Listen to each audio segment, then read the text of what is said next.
Hare Krishna, Prabhuji. Dandavat Pranam, Prabhu. Your voice is not audible, Prabhuji. Hare Krishna, Dandavat Pranam. Hare Krishna, Prabhuji. Are we ready, Prabhuji? Yes, Prabhuji. Prabhuji, your voice is, I think, little low, I think. Hare Krishna. Is it audible? Hare Krishna. Yes, Prabhu, it's clear. It's clear. Okay, Prabhuji. Hare Krishna devotees, Dandavat Pranam. Welcome to Nityam Bhagavata Sevaya. Today we are very fortunate to have the association of His Grace Suvarna Gaurahari Prabhu, who will be actually walking us through the mood of Srila Prabhupada while Prabhupada wrote the prayers, the transcendental prayers aboard the Jaladuta ship. Verse number 3. Yes, Prabhuji. Hare Krishna. Prabhuji, you want me to share the screen or you will share the screen, Prabhu? I will share the screen. Okay. I'm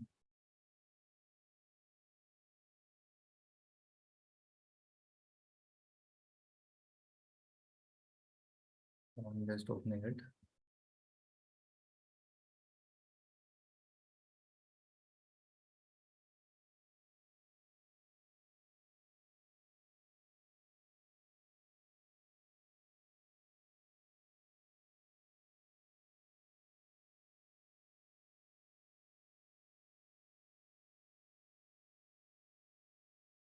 Om Jnana-tinarandasya Jnananjana-shalakaya Chakshurunmilitam Yena Tasmai Shri Gurave Namaha Sri Chaitanya Manobhishtam Sthapitam Yena Bhutale Swayam Rupa Kada Mahyam Dadati Svapadantikam Vandeham Shri Guru Shri Uta Padakamalam Shri Guru Vaishnavamscha Shri Rupam Sakrushatam Sahagana Raghunatham Vitam Tam Sarivam Sadvaitam Savadhutam Parijana Sahitam Krishna Chaitanya Devam Shri Radha Krishna Padan Sahagana Lalita Shri Vishakanitamscha Namo Vishnu Padaya Krishna Prishtaya Bhutale Srimate Bhakti Vedanta Swami Niti Namane Namaste Saraswati Devi Gauravani Pacharane Nirvishesha Shunyavadi Paschatya Deshatarane Namo Mahavadanyaya Krishna Prema Padayate Krishnaya Krishna Chaitanya Namane Gaurati Se Namaha He Krishna Karuna Sindhu Dina Bandhu Jagatpati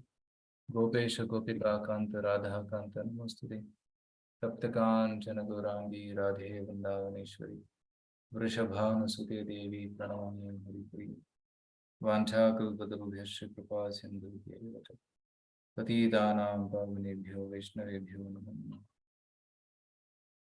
Jai Sri Krishna Chaitanya Prabhu Nityananda Shri Advaita Gadadhar Shivas Gaur Bhakta Hare Krishna Krishna Krishna Hare Hare Hare Ram Ram Ram Hare Hare. So welcome to all the devotees for the Srimad Bhagavatam class. Today we are discussing on the prayers of Srila Prabhupada written on board Jaladuta. So last 2 weeks we have discussed the first 2 verses. So today the third verse. But I'll just sing the first 2 verses and the third verse. Very beautiful. This is a very melodious song written by Srila Prabhupada.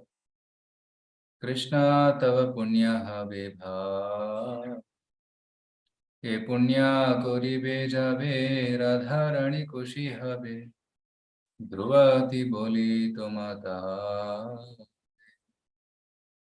I emphatically say to you, O brothers, you will obtain your good fortune from the Supreme Lord Krishna only when Srimati Radharani becomes pleased with you.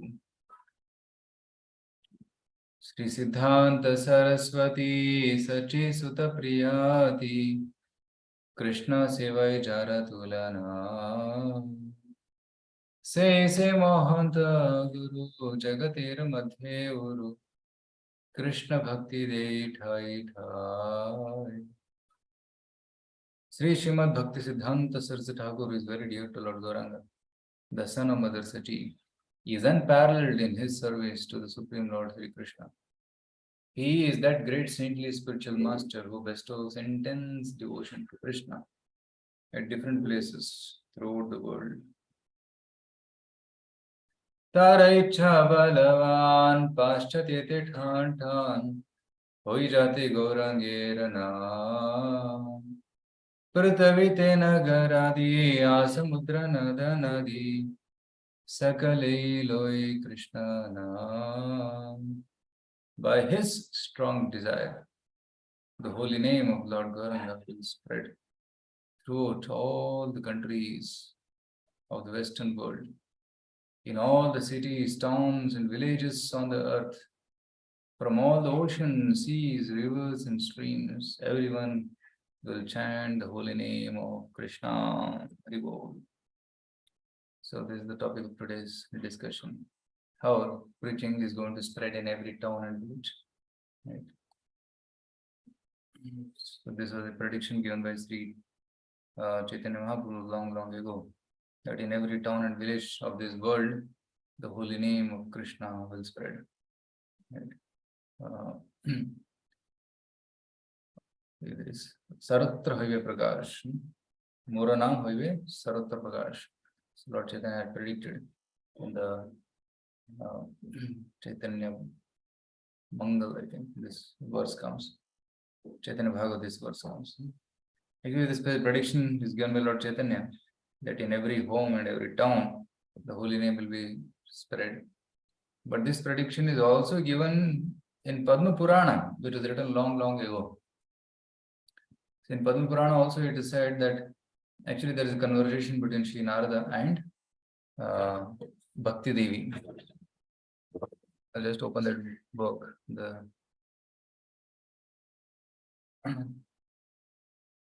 Where Narada Muni is telling to Bhakti Devi very assuring verses.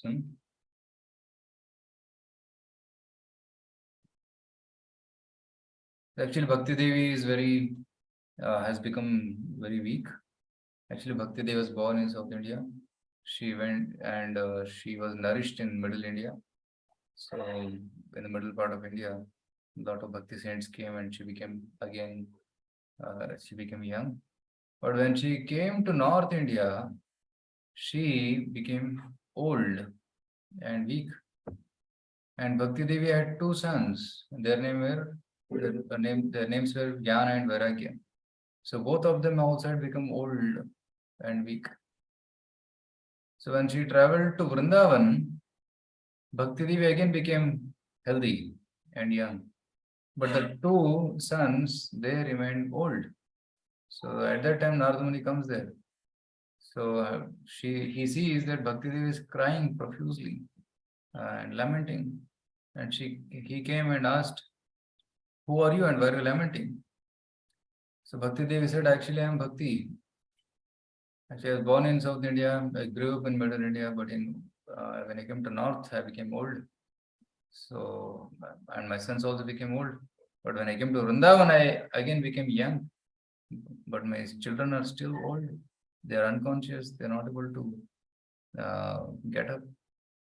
So, Narada, please do something." So then Narada Muni says, actually, this is due to the effect of Kali Yuga, that Jnana and Vairagya have become weak. In this age of Kali, people are not doing Jnana and Vairagya. They're not accepting spiritual knowledge and they're not doing austerities. So that's why in this Kali Yuga, Jnana and Vairagya become weak. And specifically in Vrindavan, Jnana and Vairagya have no place. Only Bhakti has got place in Vrindavan. So then Narada Muni recommends that you should do Bhagavad Gita. When you hear Srimad Bhagavatam, then Jnana and Vairagya also will become strong. Jainati Asha Vairagyam Jnanam Cheda Hetukam. So when one does devotional service to Lord Krishna, then automatically Jnana and Vairagya manifest in the heart of a devotee. That's natural byproduct. So Narada Muni recommended to have Srimad Bhagavatam class. So then Chatush Kumaras, they did the Bhagavatam class. And of course, there's a long story. Actually, Narada Muni goes searching for different personalities and asking solution for the Jnana and Vairagya. So at that time, when he meets Chatush Kumaras, they say that you have Bhagavatam class. So Bhagavatam was spoken by Chatush Kumaras, and Bhakti Devi and Jnana Vairagya, they also came and heard. So then Jnana and Vairagya again became rejuvenated. They became younger. Because the natural product of hearing Srimad Bhagavatam is Jnana and Vairagya. Right? It is given in Srimad Bhagavatam also that Shraddha Ratir Bhaktir Anukramishati Bhakti Parishanubho Viraktir Anyatra Cha Trika Ekakala Tushti Pushti Kshut Apayanon Ghasam. It says that just like when you eat morsel of food, you become strong and your hunger vanishes. Similarly, by doing the activities of devotional service, especially hearing Srimad Bhagavatam, we become spiritually strong and our material hankerings go away. So that is the natural effect of hearing Srimad Bhagavatam. So Jnana and Vairagya again became young, and in that discussion between Narada and Bhakti Devi in Vrindavan, Narada is telling to Bhakti Devi, Upekshataha kalo mando vruddho jato suto tava. So because of being neglected in Kali Yuga, the children have become old. Tadhapi chintam muncha tam upayam chintayamyaham. So don't worry, I'll try to find out a solution for the problem of Jnana and Vairagya, which who have become Vruddha, old. Kalina Sadrisha Kopi Yugo Nasti Varanane. Oh, beautiful faced Bhakti Devi. There is no Yuga like Kali Yuga. Tasmin Stvam Stapayishyami Gehe Gehe Jane Jane. In Kali Yuga, I will establish you in every home. Gehe Gehe Jane Jane. In everybody's heart also. So that is a promise he is giving, Narada Muni is giving to Bhakti Devi, that he will personally establish Bhakti in the homes of people and in the hearts of people. Anya dharmam tiraskritya puraskritya mahotsavam tadanaham harer daso loke tvam na pravartade. Again, he is telling here that Anya dharman tiraskritya puraskritya mahotsavam. Narada Muni says that by this establishing bhakti in everybody's home and heart, they will reject all other religions and they'll accept this wonderful festival of hearing Srimad Bhagavatam.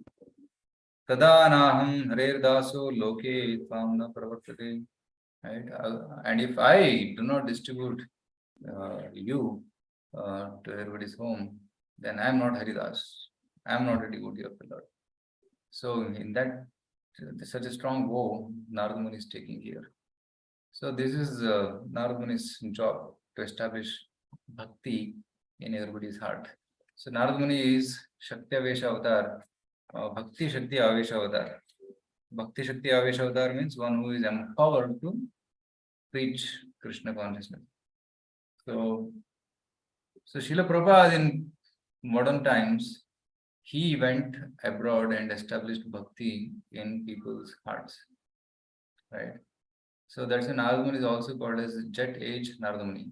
So Srila Prabhupada is also called as Jet Age Narada Muni. So Narada Muni used to travel with his veena and preaching Krishna consciousness all over the world. And Srila Prabhupada also traveled across the world on jet airplanes and preaching Krishna consciousness, carrying his books. So that's why Srila Prabhupada is a representative of Srila Narada Muni. So when Srila Prabhupada is giving a class, there was a big publicity done, but very few people turned up. and the hall was looking empty, but there are a handful of people, 5-6 people sitting. But Srila Prabhupada spoke as if thousands of people are sitting. So after the class, devotees came and asked Srila Prabhupada, Prabhupada, how is it? You spoke so enthusiastically. Only 5-6 people are sitting. So we are very sorry we could not do proper service to you. And Srila Prabhupada said, oh, didn't you see? Oh, there was Brahmaji, there was Narada, they were all great souls sitting, they were hearing. So, so there are divine personalities who came and heard the class. So that's why when pure devotees speak, actually it is transcendental sound vibration. So even advanced souls, they also come and hear. They may not be able to see them, but they will be present. So Srila Prabhupada could see them. So Srila Prabhupada fulfilled this desire of every town and village. And this was the desire of Srila Bhakti Siddhanta Saraswati. This was the desire of Srila Bhaktivinoda Thakur. This was the desire of Sri Chaitanya Mahaprabhu. So this is the desire of the entire parampara. Right? So starting from Lord Chaitanya onwards, all the acharyas, they desire that they should preach Krishna consciousness all over the world. There is a comment that there is volume is low. There's a maximum volume we can have, because let me check in my Zoom setting if audio settings, if mic volume can be increased. Yes, I have increased it to the maximum. Is it clear now, Mataji, Saraswati Mataji? Hare Krishna. So this was the desire of the entire parampara to have preaching in every part of the world. So Lord Chaitanya came and preached in South India. From Jagannath Puri, he traveled all the way down south to Kanyakumari. He came through Karnataka. He went to Maharashtra. Then he again went back to Jagannath Puri. And also he went to Vrindavan and established preaching in Vrindavan through the 6 Goswamis. So Lord Chaitanya did the preaching in India. But over a period of time, what happened was the preaching became weak because Apasampradayas came and strong acharyas were not present for a certain duration of time. But then came a famous acharya called Srila Bhaktivinoda Thakur. And Srila Bhaktivinoda Thakur tried to revive Krishna consciousness, especially in Bengal. So in Bengal, Bhaktivinoda Thakur established Namahatta centers, 2,000 Namahatta centers, each center having 500 devotees.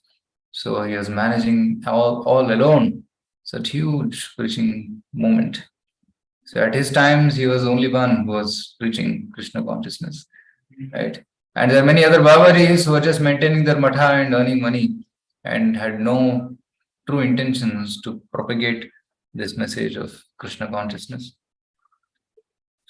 But Bhaktivinoda Thakur felt that I am alone. How much can I do alone? I need support. So he was praying to Lord Jagannath, so Lord, please give me a child who can support me in preaching Krishna consciousness. So when Bhaktivinoda Thakur prayed like this, as a blessing, one great acharya was born. Who is? Srila Bhakti Siddhanta Saraswati Thakur. So Srila Bhakti Siddhanta Saraswati Thakur was born in the year 1874.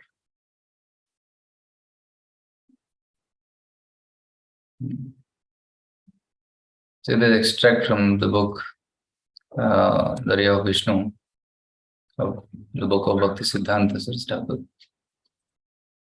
So Bhaktivinoda Thakur was concerned that pure teachings of Sri Chaitanya Mahaprabhu would be usurped by unauthorized persons who were members of 13 Apasampradayas, all, Baul, Sakiveki, like that. They were all Apasampradayas. They were Vaishnavas. They believed in Krishna, they believed in Lord Chaitanya, but their mood was Sahajiya. So somebody thought, no, we are gopis. Somebody thought we are associates with the Lord. or we are coming in the parampara of Nityananda Prabhu, in the family of Nityananda Prabhu, so Nityananda Vamshis, Nityananda Vamsha, like this. They claimed monopoly over Gaudiya Sampradaya, but actually they are not truly practicing. So Bhaktivinoda Thakur spoke very loudly and clearly against the Sampradayas and exposed Sampradayas and established the true Sampradaya. So he had started the mission for Lord Chaitanya late in life, right? So of course he was a magistrate and he was very busy in his job.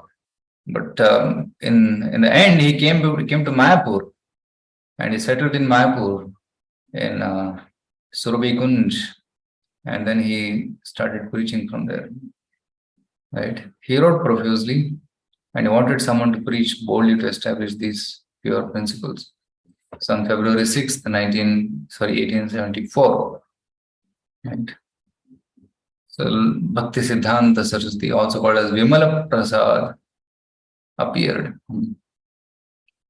And Vimala Prasad, by birth, he was known to be a great soul, because when he was born, the umbilical cord was covered around him or coiled around him like a Brahmin thread. And when he was just a couple of days old, Lord Jagannath's Rath Yatra started, right? So he was born in February and Rath Yatra happens in July. So maybe 4 or 5 months old. So at that time, Lord Jagannath stopped in front of Bhaktivinoda Thakur's home for hours and hours. So at that time, mother, she brought and put the child in front of Jagannath. And Jagannath's garland fell on him. Jagannath blessed him and empowered him to propagate the mission. So Bhaktivinoda Thakur took this as a sign of Lord's blessings. That Lord Jagannath has blessed him to preach, empowered him to preach Krishna consciousness. So then, of course, his childhood was very unique. He was a very great scholar. At the age of 8 or 9, he started speaking Srimad Bhagavad Gita classes. And people used to sit and listen to his classes. Right? So Bhakti Siddhanta Saraswati, he had a strong desire to propagate Krishna consciousness. So for that, he learned many things from his father, Srila Bhaktivinoda Thakur. And later on, he also took the blessings of Srila Gaur Kishore Das Babaji Maharaj, whom he accepted as his spiritual master. Although Gaur Kishore Das Babaji was not willing to accept any disciples, but Bhakti Siddhanta Saraswati was very much adamant. He wanted to take initiation from him. After being tested for a long time, then Gaur Kishore Das Babaji Maharaj accepted him as his disciple. And by the order of his spiritual master, Bhakti Siddhanta started preaching Krishna consciousness. He didn't start immediately, but he prepared himself for 10 years. So it is said that he chanted Hare Krishna mantra for almost 7 years.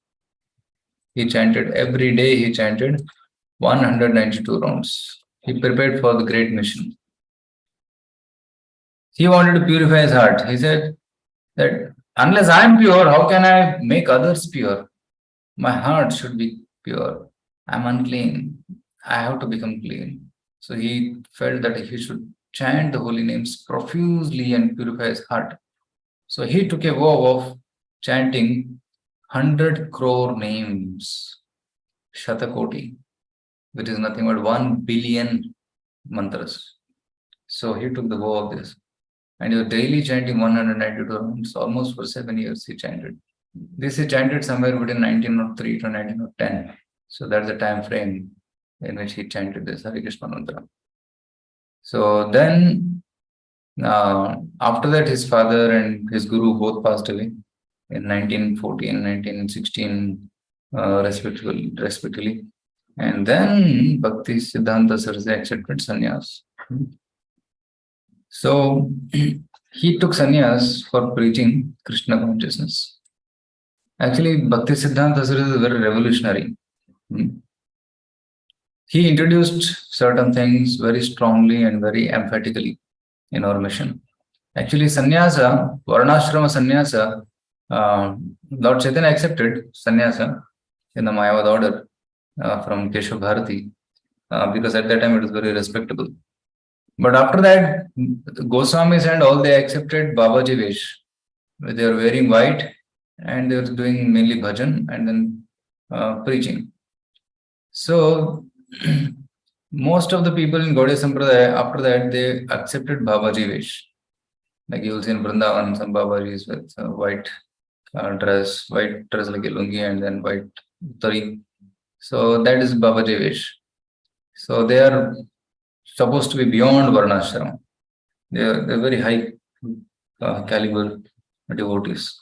So even Bhaktivinoda Thakur also took Babaji Vesh. Gaur Krishnadas Babaji, Jagannathas Babaji, they are all exalted souls, but they didn't accept sannyasa, they accepted Babaji Vesh.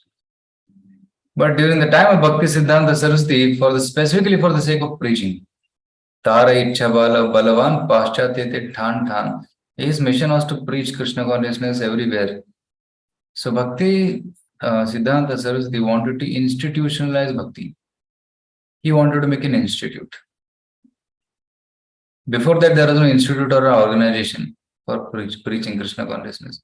But Bhakti Siddhanta Saraswati knew that if this mission has to leave Bengal, leave Vrindavan and go all over the world, we need an institute.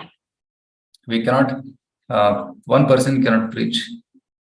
It needs an organization and intelligence to propagate Krishna consciousness all over the world. So Bhakti Siddhanta Saraswati had very strong, very clear vision that an organization should be made. So that's why Bhakti Siddhanta Saraswati introduced Gaudiya Math. He made a matha and he institutionalized sannyasa.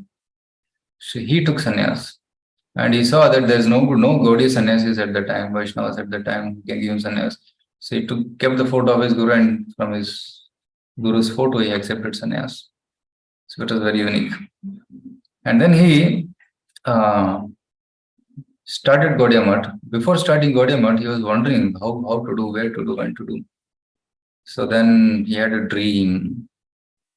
So Bhakti Siddhanta had a dream that all the Panchatattva and associates of Panchatattva, they came in the dream doing wonderful Sankirtan. And Bhakti Siddhanta seeing all these people, great souls doing Sankirtan. And they came close to Bhakti Siddhanta Saraswati and then they spoke. We are there with you. Go ahead. Start your preaching mission. We are there to support. They're always there. Our blessings are there. So in this way, Bhakti Siddhanta Saraswati felt great assurance that the Parampara's blessings is with him. So then immediately he started Gaudiya Math in Calcutta and eventually in a very short time he made 64 Gaudiya Mathas, right? Very quickly, within a span of 15 years also, he made all these 64 Gaudiya Mathas. He passed away in 1936, right? And he took sannyas somewhere in 1918 or 1919. So very quickly he established these mathas and he had very, very intelligent people coming to him. And he started preparing for preaching in the English and in Western language, Western world. So Bhakti Siddhanta Saraswati, what like this shloka we're discussing today is Tara Ichha Balavan Paschatya Than Than Loi Jati Gaurangera Naam. Hoi Jati Gaurangera Naam. So in every town and village, this holy name will be chanted. So how can we see that his desire was so strong? First thing was he used English language to preach because the language of the West is English. Second point is he started printing in English also. He started a printing press, Gaudiya Press, where he's printing books like Harmonist, magazines like Harmonist. And then there was Bengali magazines also he published, right? Nadia Prakash. And then he also, and he used such impressive English that even the British people were amazed by reading his English, such high caliber. And he started using modern amenities so that people in the modern age can relate to him. So like he had car. Bhakti Siddhanta Saraswati used to travel in car, he's sannyasi. So generally at that time, sannyasis used to walk from place to place, but he used cars for preaching. And then when very intelligent English speaking people, boys, they joined him, he trained them in all the Shastras, and then he picked up 3 of them to go to the Western world. So these 3 sannyasis were sent by Bhakti Siddhanta Saraswati to London for preaching Gaudiya mission. So these 3 sannyasis, they went by flight, and it was sponsored by Gaudiya Math. So Bhakti Siddhanta Saraswati said that I'm pumping gallons of blood for preaching in the Western world, because it needs money also, no? You have to travel to the West, you have to stay there, and it's costly. You have to spend in dollars. So they were sent, and they tried to preach in London for about a year. They were staying there and trying to preach in London, and sometimes they took to adjust to the culture there. And one of them, actually, only one person became a Pakka devotee by the preaching. That too, one lady. And regularly Bhakti Siddhanta Saraswati was sending money there for preaching, and these people are trying their best to preach Krishna consciousness. But after trying for a year, they wrote back a letter to Bhakti Siddhanta Saraswati expressing that, Guru Maharaj, I don't think this is going to work, because people here are so degraded. It's impossible. One of the persons came to these disciples and then said, can you make me Brahmana? So then, oh yes, we can make you Brahmanas. What I should do for that? No meat eating, no illicit sex, no intoxication, no gambling. And we chant 16 rounds Hare Krishna. And that fellow said, impossible. How will I survive? And because this is our daily food. So without this, how can we survive? Every day we have meat, we have illicit sex, we smoke, we gamble. So this is our life. So without this, what is life? So that was the kind of mentality these people had. So these sannyasis wrote back to Bhakti Siddhanta Saraswati and Swamiji, I don't think it's going to work. We'll return back to India. So they came back, and Bhakti Siddhanta Saraswati was in Navadvip. At that time, he was on a parikrama when these people returned back. So they came to meet Bhakti Siddhanta Saraswati. So then they bowed down to him, and then they said, we tried our best, but somehow we could not establish the movement there. Of course, Bhakti Siddhanta Saraswati was very disappointed, but still he had hope. And there were many disciples around him at that time. He was sitting on a Vyasasan. Some disciples were standing behind, somewhere in the front. Then he looked behind and he said, one of my disciples will surely accomplish this in the future. He looked around and was looking in one particular direction. And one of the person who was standing there, he gives a memory saying that Bhakti Siddhanta Saraswati looked at Abhay who was standing there in that direction, and indicating that one of my disciples will surely do in the future. So Bhakti Siddhanta Saraswati did not lose hope. He was confident that one of his disciples will surely do, and that will be A.C. Bhaktivedanta Swami Srila Prabhupada. So he had a strong desire, Tara Ichcha Balavan. And if you see the first meeting between Bhakti Siddhanta Saraswati and Srila Prabhupada, Abhay Charan. So at that time, Abhay Charan was in the movement of Gandhi. We want freedom, Swatantrata Chahiye. So when Bhakti Siddhanta Saraswati said that we need to preach first, independence can wait, but preaching cannot wait. But Abhay Charan was arguing against it. First Azadi, बाद में प्रचार. But Bhakti Siddhanta Saraswati first प्रचार, बाद में Azadi. So in this way, the arguments went back and forth and back and forth. In this way, finally, Abhay Charan agreed. Yes, you are right. Preaching cannot wait. preaching is the most important thing, because people are suffering in this world because of lack of Krishna consciousness. And all other things are details. All other sufferings are details. But the main cause of suffering is forgetfulness of Krishna. So at that time, Abhacharan accepted Bhakti Siddhanta Saraswati as his spiritual master. So in this first meeting, Bhakti Siddhanta Saraswati gave him the instruction that he should preach in English.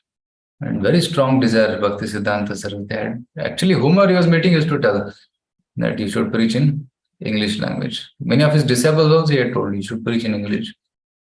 But Abhacharan especially took it very seriously. He said, yes, this is the desire of Guru, I'll preach. So in 1933, he got initiated as Abhacharana in the Bhaktivedanta Swami. So before that initiation, he met his Guru once more in Radhakund. So at that time, Bhakti Siddhanta Sir said, whenever you get money, print books. Books are very important. We should print and distribute Prabhupada books. So that seed for printing books was put in Radhakund in Vrindavan. So Srila Prabhupada took these two instructions to his heart and executed to the best of his capacity for preaching Krishna consciousness.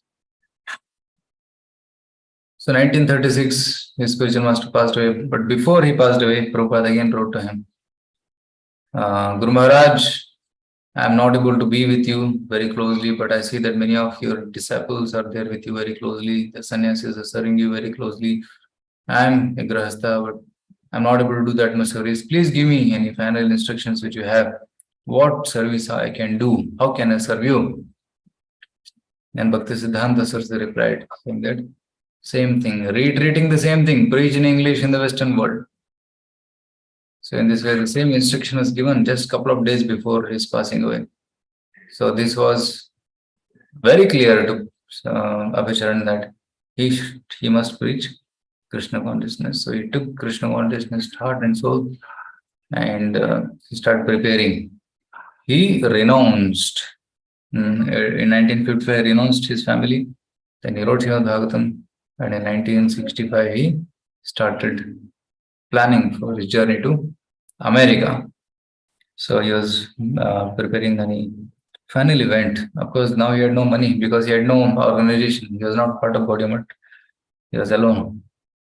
So he somehow gathered some contacts and he went to the Western world to fulfill the desire of Srila Bhakti Siddhanta Saraswati. Tara ichha balavan paschate than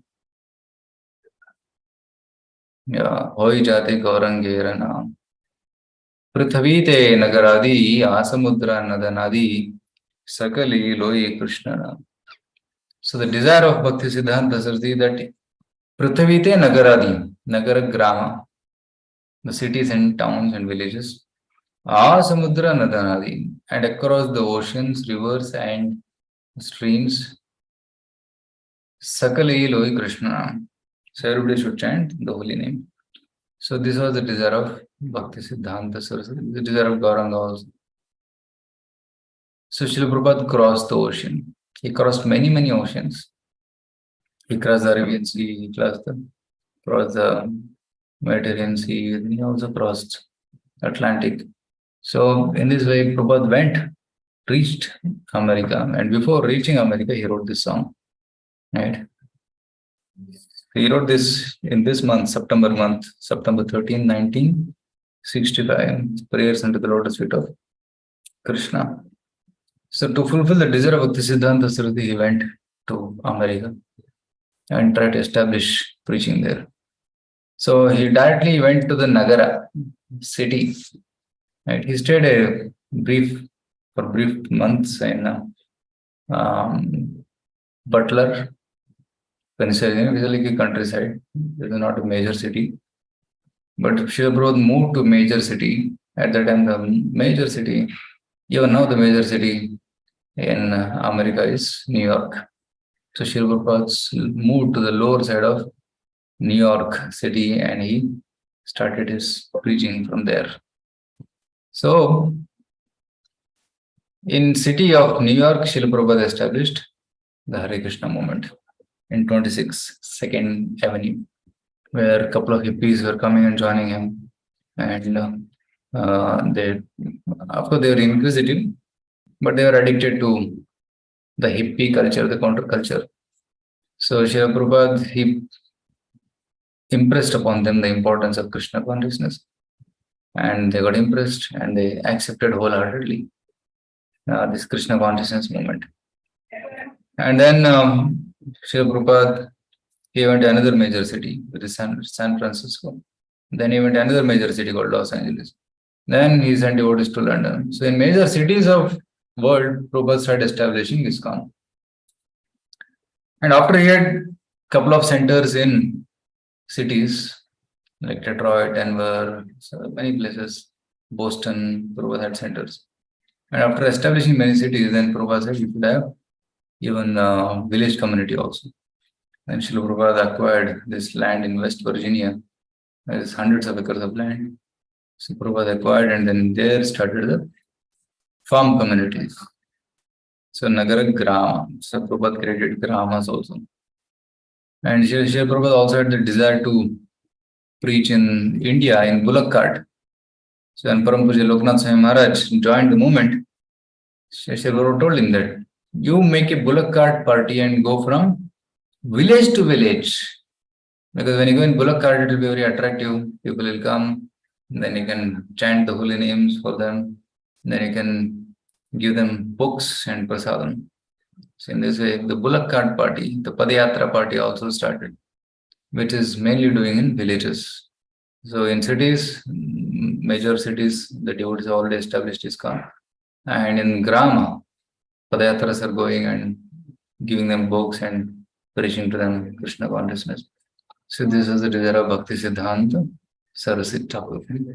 Tare Icha Balavan Paschate Tithantam Bhujati Gaurangirana. Prithvi Nagaradi Asamudra Nadanadi Sakali Eloi Krishna. So Prabhupada came to cities and villages. Then Prabhupada also sent devotees to very tough places for preaching. He sent devotees to Japan. He sent devotees to Hong Kong. And he also sent devotees to, actually some devotees on their own, they went to very risky places. Like Param Pujya Indradhan Maharaj, in one of the books he writes that how he went to Amazon jungle to preach. Because the desire of Lord Chaitanya is there, na? Every town and village. So in jungles also there are villages, there are tribes. So he wanted to preach there. So he had a 50 days of nice cruise through the Amazon jungles. Of course, sometimes very risky experiences. So he has written a book called Drums Along the Amazon. A small book where he has written his experiences about preaching in the Amazon tribes. Of course, in tribal people, they don't follow any rules. They eat anything and everything. And they don't know the language of the English. They are illiterate. So only language they could understand was chanting Hare Krishna and dancing and prasadam. So this much they did for 15 days of travel, during the 15 days of travel in the Amazon jungles. Along the Amazon river, they used to go. They'll go in the river, and wherever they see some tribe nearby, they'll get down, take another boat, go inside and go to that village, do some kirtan, give prasad, and then come back. So in this way, they had very, very adventurous preaching along the Amazon. And some devotees even went to Middle East countries for preaching, because there also souls are there. So they also need Krishna consciousness. They are also suffering because of Krishna consciousness. So Prabhupada sent devotees there also. So in this way, the whole planet should get covered by our preaching. Prithviti Nagaradi Asamudra Nada Nadi Sakala Iloi Krishna.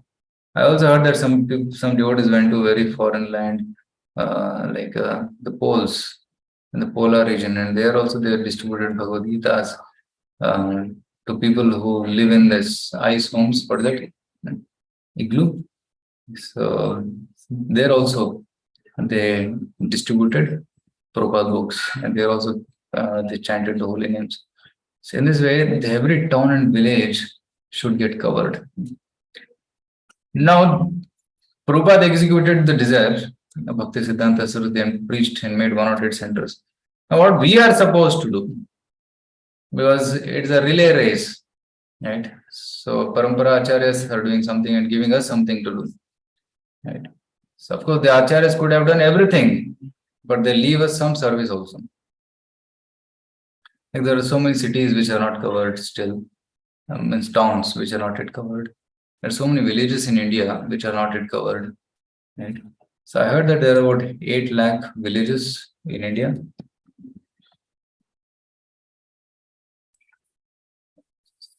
Something like that. We told total, no, there are about 6 lakh 40,000 villages are there in India. So most of the Indian population is staying in villages only, villages and towns. In cities also people are there, but less compared to the village crowd. So 6 lakh 40,000 villages are there. So how many villages are we covering? So in order to cover all these villages, we need at least one preacher per village. Even if it's one people or one person or one family, preacher family per village, we need 6 lakh 40,000 preachers to cover each and every village of India. And I don't know how many villages are there in the world. So we need that many number of preachers, because unless we have dedicated people, we cannot preach, right? They should give full time for preaching. Only then some wonderful preaching and results can come out, right? Part-time, that's good. Part-time preachers also they can do, but they'll not be able to do as much as those who can do full-time. So there are full-time brahmacharis and full-time grahasthas as well. So if we need 6 lakh 40,000 full-time preachers to propagate Krishna consciousness in every town and village of India. And if I want to do it in every town and village of the world, we may require maybe 10 times the number, 60 lakh preachers. And our ISKCON's number itself is not more than 2 lakhs. The number of initiated devotees in ISKCON may be 2.5 lakhs, not more than that. So we are very, very short, very, very small number, where measure minority right now. But this has a potential to become very big. Sometimes you may think, oh, we have so many centers, there are so many devotees coming. But if you compare it with the vision which we are supposed to achieve, it's very, very less. A lot of preaching to be done, a lot of training, a lot of leaders should be created. So actually, we need 6 lakh 40,000 leaders who can lead people to Krishna consciousness. So that's the amount of energy and time and sacrifice expected to propagate this Krishna consciousness of the world. And if we do this, and you will see that the world will be Vaikuntha. Srila Prabhupada used to say to Americans that Americans, you people are very intelligent, young and rich. And if you take to Krishna consciousness, the whole world will imitate you. And when the whole world becomes Krishna consciousness, there will be no more suffering. The world will be Vaikuntha. So like the Srila Prabhupada tells in one of his Rath Yatra lectures. So this goes to show that Prabhupada wanted this, that every town and village preaching should happen. So Srila Prabhupada has done his part and he has given the remaining part to his disciples, and his disciples have done, and then they're giving to their disciples. The baton is coming to all of us. We have to carry it and we have to run, right? Not just one center. We should have hundreds and hundreds of centers where thousands of people come and congregate and chant and preach Krishna consciousness, right? And we should also distribute books in millions and reach out to as many as possible. So in this way, we can also assist in this mission of preaching in every town and village. Like all of you, you have some town or a village where you are belonging to, and so one can start programs there also. One can find out nearby villages where you can go and preach and do some programs. And we have not started yet, but at least we can start thinking in that direction. Because once the temple is ready, then we can preach more. Nari Chaitanya was also telling that once the temple is ready, then what we have to do? Preach, maintain this temple and preach widely. So thousands and thousands of people can get connected to Krishna. And then we can have widespread outreach programs. In this way, we can also assist in this prayer which Srila Prabhupada is writing here. Tare Balavan Paschate Thantan Hoichate Gorambirana. So Srila Bhaktisiddhanta Sar's desire has partly come true, and to fully come true, we all should endeavor to please him. And seeing our endeavor, Guru will be very pleased and happy and will bless us. Hare Krishna. So these are some of the thoughts which I wanted to share today. If devotees, we have some more time. If devotees have any comments or queries, they want to share something, you can share. Hare Krishna Prabhuji, Dandavat Pranam. Thank you Krishna. very much for walking us through the nectar of Srila Prabhupada's mood and how Prabhupada actually fulfilled the mission of the entire Guru Parampara, vision of the entire Guru Parampara, and what is there in front of us. So thank you for that, Prabhuji. And you to the lines of devotees, can you please share your comments, questions, or reflections? I have a couple of questions, but let the devotees ask first.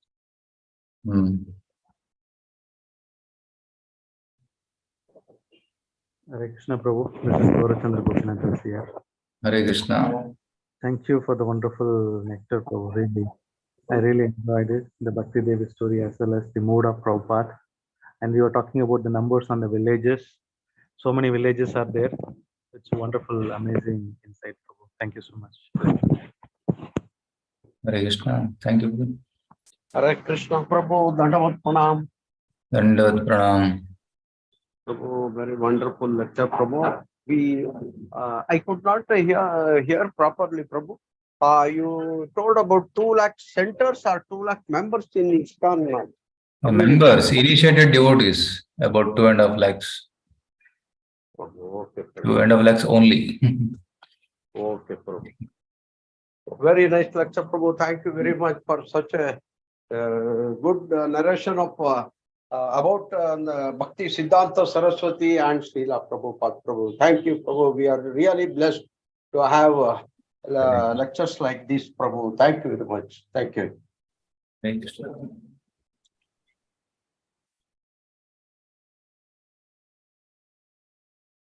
Now, Prabhuji, I have one question, Prabhu.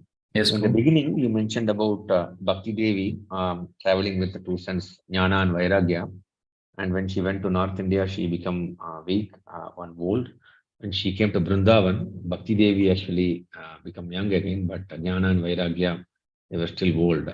So, and also you mentioned that in Vrindavan, there is no place for Jnana and Vairagya. I didn't understand that, Prabhuji. Can you elaborate that? Can you, last line, can you say? You also mentioned that in Vrindavan, when Narada Muni met Bhakti Devi, I think there was, during the conversation, I think this is what I hear. There is no place for Jnana and Vairagya and Vrindavan. Bhakti is predominant. Like that I hear. Yes. I didn't understand that part, Prabhuji. Can you elaborate, Prabhuji? Yeah, because in Vrindavan is a place of love and devotion, where only prema is highest. So those who do only,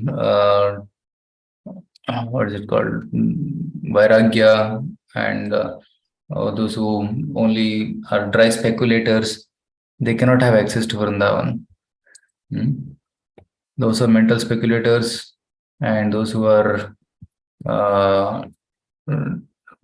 austere, they'll not have any place in Vrindavan. So that's what was told by Narada to Bhakti Devi.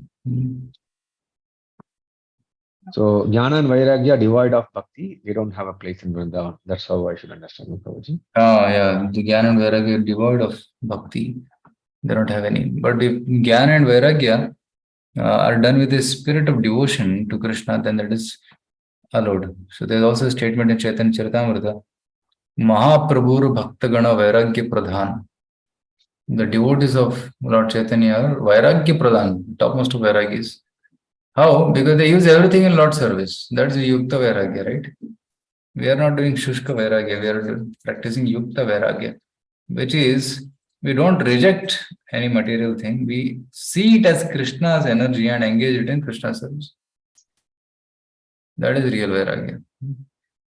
So that real Vairagya should be practiced. So in Vrindavan also one can practice Yukta Vairagya. Right? Hari Sambandhi Vastu, all the items which belong to the Lord should be used in Lord service. Thank you, Prabhuji. Understand, Prabhu.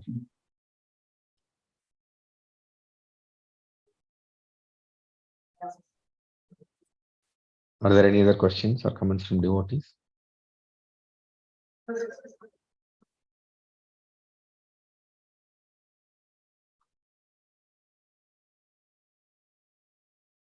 There are no questions, Prabhuji. Yes. Prabhuji, I have one more question. So actually, I heard about this in one of the other, from one of my relatives who is not in ISKCON but from some other sampradaya.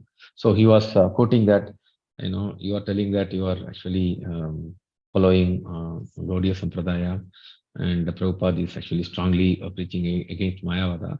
But Lord Chaitanya, he himself has taken sannyasa from Mayavada. So how do you explain this like that? They were asking.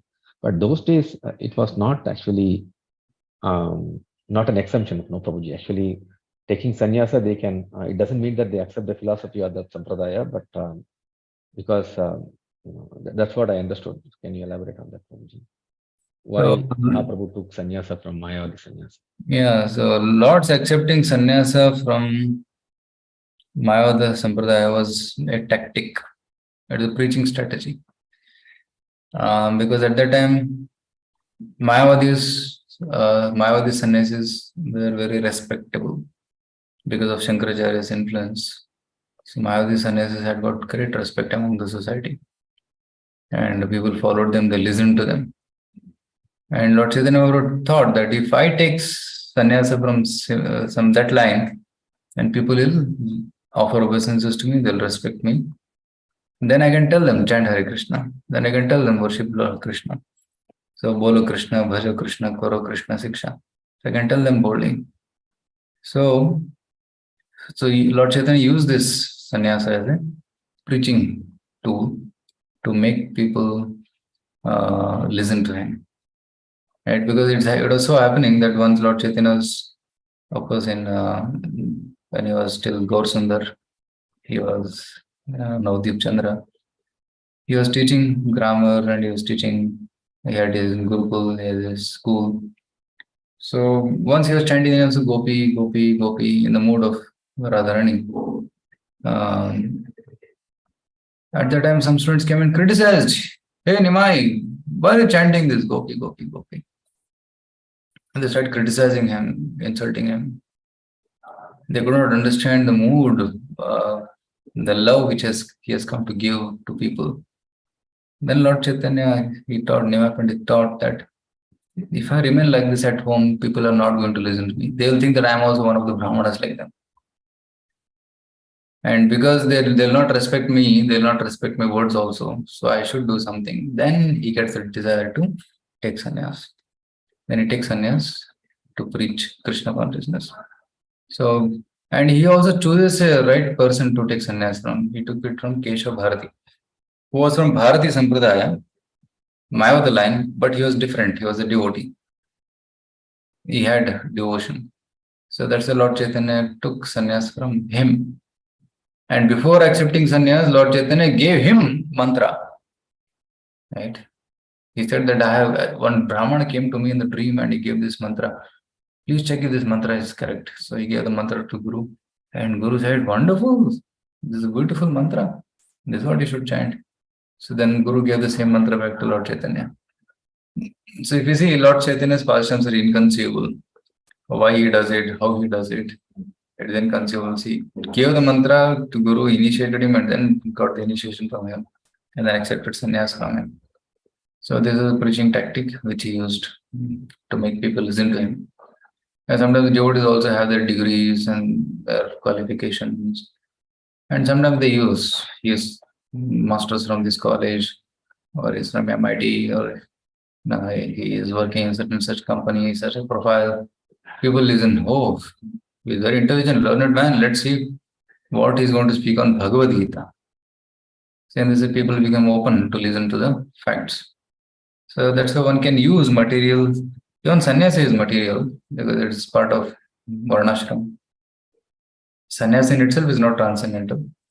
But if one uses it for preaching Krishna consciousness, then it is transcendental. Because Lord Chaitanya said, Na vipro na chanarapati, na pavaishwa na shudro, na hamvarni na shagrahapati, na vanastvaitirva. We are none of this. These are external. But we are servants of Krishna. So if sannyasa helps to realize that I am servant of Krishna, and if it helps for preaching, then it can be accepted. Right? So Lord Chaitanya accepted my sannyas. Thank you, Prabhuji. Thank you. That's a beautiful explanation. Especially like how the current day devotees, when they preach, they use the material degree that actually inspires a lot of newcomers. Oh, this person is from IIT. This person is from NIT. Then they listen more. Yeah. Thank you, Prabhuji. Okay. I think we are just following Chaitanya Mahaprabhu in that strategy. Yeah, I'm trying to. There are no questions. Yeah, we can end today's session. Thank you very much, Prabhuji. End today's session with Vaishnava Pranam. Vancha kalpatarubhyasya. Patitanam pavanebhyo Vaishnavebhyo namo. Srila Prabhupada, Jagat Guru Srila Prabhupada ki jai. Jai. Srimad Bhagavatam ki jai. Jai. Hare Krishna devotees, will be ending the Zoom session. We will meet again tomorrow morning.